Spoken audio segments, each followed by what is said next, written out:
Hi guys, and today it's time to pick the team to play West Brom tomorrow, so let's get started. In goal, Anthony Patterson, the reason why, because he was barely tested against Leeds, for being in total honesty. I think they only had one shot on target, and I'm sure Patterson would have been surprised at how little he was tested, but that was down to the defence. 4 clean sheets in 5 games as well is also really good for him, so yeah. Right back, Hume. I'm not going to lie, it was very tough whether to go for back 4 or 5, and I wouldn't be like too bothered if we did go for 5.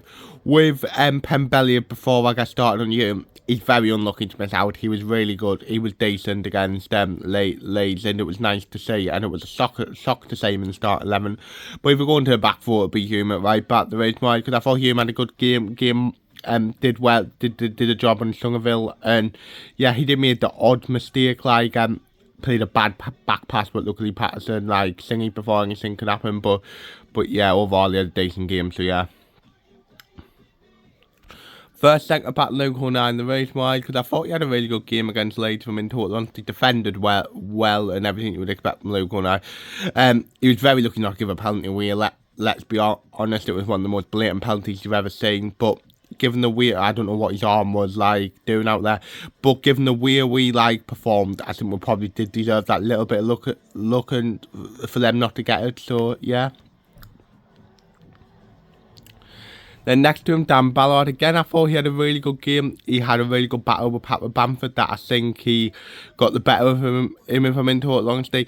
I mean, in the first half, I did worry he was going to get sent off because it just seemed like he was making like foul after foul, if you get what I mean. I mean, obviously, he could have given a penalty away, but was less a penalty than 09's. But yeah, after the after the first half, he came, composed himself, and he defended really well and got the right side of the line, so yeah. Left back, I'll go on to your legs here, the race, Michael. Callum Stars is really unlucky to be dropped again. It was probably his best game in a Sunderland shirt. Pretty much gave one of a dangerous winger in this league and one of the best wingers in this league, Dan James, absolutely nothing. But if we're going to a back 4, I think you go Lace here because he's more of a left back than what Styles is. Styles being the left back, he's more of a wing back, and that was proved again late. With Sirkin, apparently he's back in training, much good news, and hopefully we're saying before the end of the season, but we'll see, so yeah. First centre mid, PR Eckwood, the race mine, because I thought he had a good game against Leeds United. In total honesty, did what he had to do in the midfield, and that's more like it from Eckwood.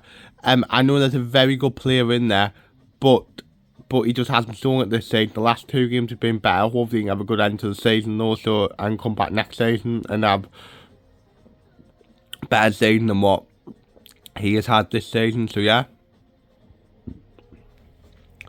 Next to him, Dan Neal, the race mine, because I thought Dan Neal was absolutely brilliant against Leeds on Tuesday. My man, the Matt. His defensive work was brilliant. Every time there was a Leeds player like on the edge of the box, he just cut it out and was right on top of him. Go on the ball, he went bad either. And we all know we're going to lose Jack Clark in this event. We absolutely cannot lose Dan Neal as well. He's absolutely brilliant. Our best midfielder by a mile, so yeah.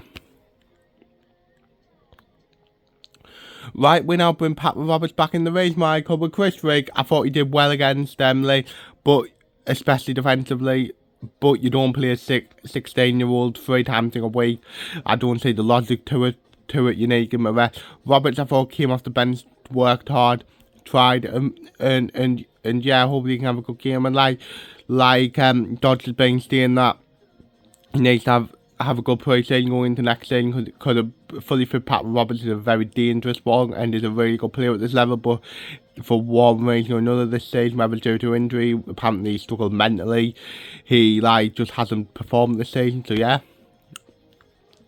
Number 10, I'll go Adil Chase. I'll bring him back in the race, why? Because I think it was the right decision to take him out against Leeds from into a long day and give him a rest. But as we're going more attacking, if you like, pretty much being a bit more braver. Chase comes back in. He's had a good few weeks and there's been small steps forward. Let's hope we can have a good end to the season going into next season, as I think he could be a big player for us going into next season and be more of a regular than what he has been this season, so yeah. Left wing Jack Clark, the reason why, because I thought on Tuesday he was our biggest threat, and if anything was going to come on through if anything was going to come on Saturday, it would have been through him. He probably had the best chance of the game when Messi is safe, but yeah, he worked hard as well. It's going to be such a shame when we lose him in the summer, so yeah. Then striker, I will go for Job, the reason why, because I thought he didn't really have a chance to goal, but he worked hard, he helped out and stuff like that, and for me, he's still the best option in the goal front, so yeah. Then on the bench, Nathan Bishop, Timothy Pembele, Leo Helder, Callum Starr, Abdullah Bob, Bradley Dack, Chris Rigg, Ramin Mundell and Hamea. So yeah, so my score prediction, I'm going to say we'll get another draw. I'm going to see a 1-1 draw this time, and I'm going to see Jack Clark will get the goal. So yeah, so that's the end of the video. Hope you've enjoyed it. Like, subscribe, view, comment and see ya.